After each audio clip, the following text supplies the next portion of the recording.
Well, good morning. How are you all today? Welcome to American Reversion. Who do you think should be allowed to vote? Have you seen? I'm sure you have. All of the problems that are already happening in our voting now. This is 1 week from election day, from what used to be election day. Now people can vote all the time. It seems like.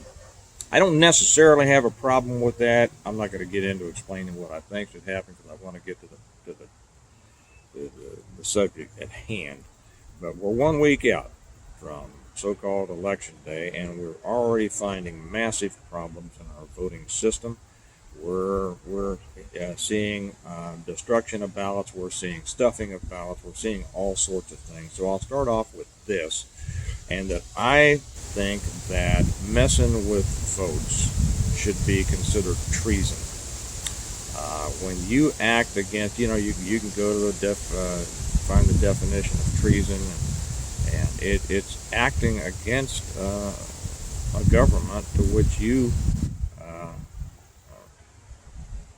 owe your allegiance, and certainly destroying the election process would be that, and actually acting against the interest of that country, acting against the people, the interest of the people of that country. I think this should be considered treason, and and addressed as such. I think should be such serious. I don't know. I don't know. Maybe I'll stop short of saying they ought to be lined up and shot, but I think that the punishment should be so serious that any rational person would never give it a thought. So that's number one. And of course, as far as voting is concerned, our voting should be locked down so hard that you just can't cheat the system. And I'm sure we could figure out ways to do that. Feel free to give your opinion on that. I was thinking about, and I want your opinion on this. Throw it in. I was sitting down, jotting down what I would make the rules for eligibility for voting about, and I said I'm going to throw it out to the channel. I think you all have good ideas. When it originally started, you had to be a white Christian landowner, male, a white male. Now I'm not sure if you had to be Christian. I'd have to go back. A lot of times we throw in things and say, "Whoop, well, I misspoke there a little bit," but you had to be a white uh, landowning male. Now I think we can do better than that. Okay, I don't think you should have to be white. I don't know. We'll talk about the landowning in a minute. And I don't think that you should have to be a male. Although I'll tell you what, there are a lot of people who think that one of the biggest problems that the problem started when women got the vote. I'm not going to jump into that one, although a lot of women I know feel that way. So this is not. I am not being, and I don't give a darn if anybody thinks that I'm being a misogynist or not, because I'm not. Okay, so I'm sure I'll get some comment about that, and that person will simply be deleted because you don't get to spew idiocy on this channel. But the original intent was that there would be one vote essentially for each family unit, and of course we've come far from that. My thoughts are simply that the vote is so important that it should have very rigid restrictions on it. I remember that when we were all excited about 18-year-olds getting to vote, we couldn't wait, right? We couldn't wait to be seen as adults. We couldn't wait to vote for the candidate that was against the Vietnam War because most of us were figuring we were going to go, right?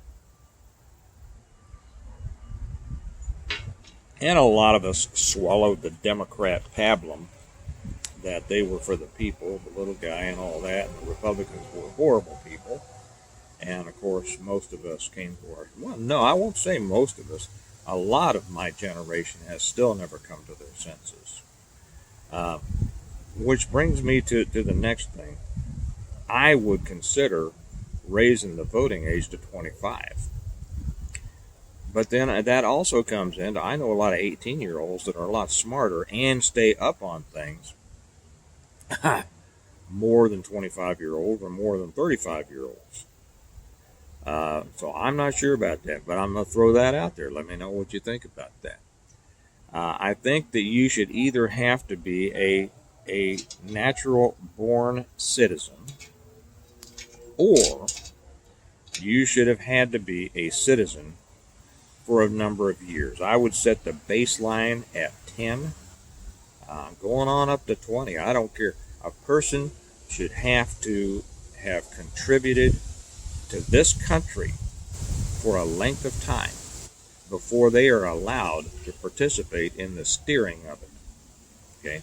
Now, when I say natural born, and that doesn't mean parents hopped the border and you got born in a El Paso hospital, and then when you hit, whatever, you get to vote. I think that a person has to be participating in the system for a number of years, and that goes back to paying taxes. Now, some people have said, there was a comment on here the other day, that you should have to, what is it, own property. I won't necessarily agree with that. I'll explain in a minute. Own a business. I won't necessarily agree with that, and I'll explain in a minute. All these things I have considered, I'll say that. And or served in the military, and I don't necessarily agree with that, and I'll explain why. Now, if a person owns a business, runs a business, raises a family, but he chooses not to, and there's a lot of people in our country nowadays that don't necessarily own property to live on. They rent. You may think that that's wrong, but that doesn't make it wrong for them. Okay, maybe they have businesses and they pay a lot of taxes, and I'll tell you, when you own a business, you pay taxes. They might employ 10 or 20 or 100 people. They might contribute greatly to the country, but they simply don't care about owning property to live in. So you completely discount people who are contributing greatly to our country. Now, how about people who own a business? Well, no, there are a lot of people who out there work for another person, or another company, whatever, and they don't own a business. They shouldn't be precluded from voting. They are American citizens. They are contributing. They are paying taxes, and they should have a right. I mean, they are part of what makes this country run. They should have a say. Serving in the military, I hear a lot about that. And I hear this a lot. You shouldn't be able to vote until you serve in the military. Now, I have a lot of friends who were in the military. I chose not to be. And a lot of them retired from the military. And so this is certainly not anti-military at all. But serving in the military should not give special allowances, in my opinion. If it's a job you choose to do, and this goes also to first responders. I will say that too. Just because somebody is in the military doesn't make them knowledgeable about what's going on in the world, nor does being a first responder. As a matter of fact, in many ways, it can kind of, how should I say, it can kind of make them vote certain ways for things that are, that seem to support their needs. If a person comes up and says, I'm going to increase the military pay for such and such and such and such, well, I mean, who in the military would not vote for that person, right? it makes it just too easy to manipulate the vote. Same thing with like in local areas when somebody's running for mayor or something, and he says, I'm going to increase the police budget and police pay by 30%. Well, how many of the police votes do you think he's going to get? All of them? Okay, that's just buying votes. And so I don't agree with that at all. Now, I might say, I'm going to throw in something here, that you know that originally, well, I'm not going to get into that. The idea of one person, one vote, I don't know about that. Not everybody contributes the same amount. Say a person is a citizen, they have their vote, right? Well, what if they own a business that employs 100 people and contributes to the economy and pays a lot of taxes that benefit a lot of other people? Should they have the same say in how this country is run as the person who essentially does nothing? Well, I'll insert that here. In my opinion, anybody that takes a government check for doing nothing shouldn't be able to vote. Any kind of welfare or anything like that should not be able to vote. And if they get off of welfare, I said the other day, if they get off of welfare, they ought to be able to vote again. I will take that back. They should have to wait as many years as they were on welfare, any kind of social assistance. If they were on it for 10 years, they have to wait for 10 years after they get off of it to be able to vote.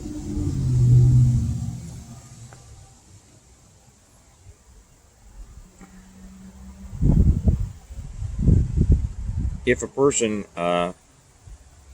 serves in the military for 20 years, how about that? They have served the country. I can see maybe this being first responders, I don't know. Tell me what you think. But if a person serves in the military for 20 years and has given that much of their life to the service to our country, maybe they get another vote. Did I complete what I said? Maybe the guy with the business or the woman with the business who employs 100 people, maybe they get another vote. So maybe if you got a person who's a citizen, got their one vote, and they serve in the military for 20 years and they retire, and then they come out and own a business and they, set whatever you want, employ a number of people, they get another vote. Maybe they get 3 votes. They have contributed a lot to this country, as opposed to the person who is living in his mama's basement and leaving comments on my videos. Huh? Nobody should be allowed into this country illegally. Nobody. There ought to be a big-ass fence everywhere and extreme border protection. There ought to be criminal trials for everyone who has abetted the importation of illegal aliens. There should be the death penalty for anyone who did anything involving child trafficking. Our country is such a mess that it's hard to imagine coming back from it. But a serious disease needs a serious cure. Now, that's not everything that I've thought about voting, but I think I've put in enough here. And I'd like to get your opinions on this. So let me know what you think about this. I bet you have a lot of ideas that I haven't either thought of or haven't mentioned. I have others that I've thought of I haven't mentioned. So we will see. Have a good day. We got a week to go before we find out if this country explodes or not. And let me and everybody else know what you think. I'll talk to you later. Bye-bye.